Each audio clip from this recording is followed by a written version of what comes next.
भौजी आवड़ा तारा नाप के साया ब्लाउज सी दी। अच्छा हाल फिलहाल में सीखले बानी। ए नाती के बेटा साहब ब्लाउज सिएबा हमर भातार नहीं के सिएला। बाप रे बाबू जाता है कि एगो इनके भत्तार बा और केहू के भत्तार बाजे। बात तो बा एक बार देवे के देख के देखा मौका। खिचत के बारू एकदम फिटिंग सीएम फिटिंग देख के तार मन गदगद हो जाई। ई चारवा के बेटा से मुंहे लगावल बेकार भाई। अरे मुंह के कहता लगावे के साया ब्लाउज लगावो।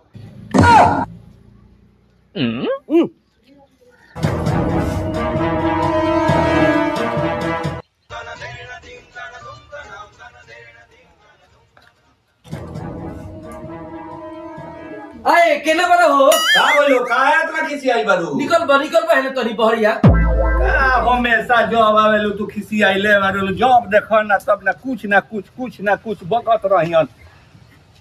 नहीं गुस्सा एगो तनिका गोली खेलला से हम परेशान बानी। खिसिया के कहत रहो ऊ चौरा के बेटा के समझा दो जो बोले जात नहीं तो कहता ए भौजी आओ ना साया ब्लाउज सी दी। अरे तो उसे का हो गई एमे खिसी आइला के कौन बात बा देवरे नु हो कहता तो जाके एगो सिवा लो। तू जइबो कि ना जइबो से बताओ। अरे तेना खिसी आइला के कौन बात बा ना मनबू तो हम जाता नहीं।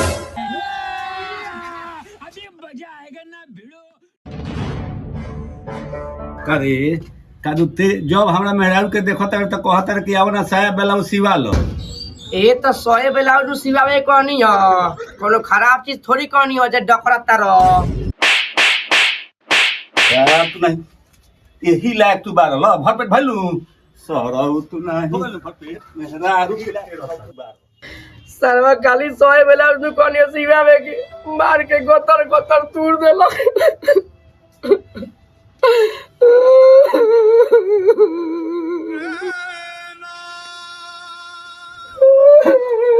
काहे सोनुआ काहे रोत रे इतना करू मरला का रे। अरे भगेलुआ के मेहरारू के कहने की आओ ना भौजी तारा नाप के साया ब्लाउज सी दी ओई पर आके भगेलुआ लागल मारे। ऐसा ही कोनो मेहरारू के कहबे तो तोरा के मरिहन से ना तोर साला लत खुरई कहियो ना जाई भाग साला जो।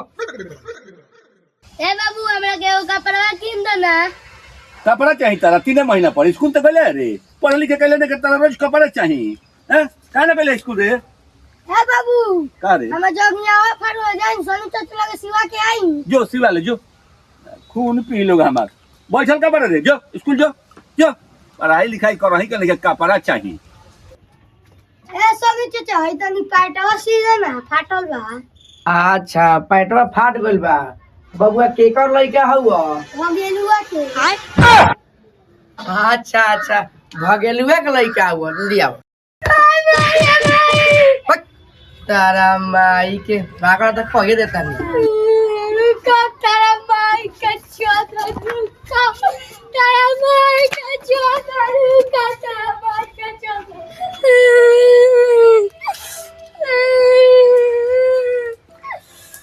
रे हने बे कौन मरला करे तोरा के जंगिया से गोरे तो सोनुआ से मार देला सो। जोनुआ मरला खस चल तो ए केले बानी जी हने तो का भइल का ऊ चारवा के बेटा भइल हमरा ओइसन लइका के मार देलक त चली तो चली मरला खो हां मरला खो कितना मजाल हो गई। चलो अभी तो चलो तन चल वो फोड़ लेम हम अभी सरनाया पटेल रही करत तरंगदारी चोदावत रे मार के सरऊ के हमरा हम गाड़ बो फोड़ ले। मत घबरो चल आइए देखते हैं ब्लाया। बाबू आज मैं कुआद हो जाई। अरे ते नया पट्टे लड़ाई करता तो रंगदारी करता रहते लइकन के मारता रे। ए एकर नतिया के बेटा के धर के खींच के मारी ना मारी हमरा बेटा के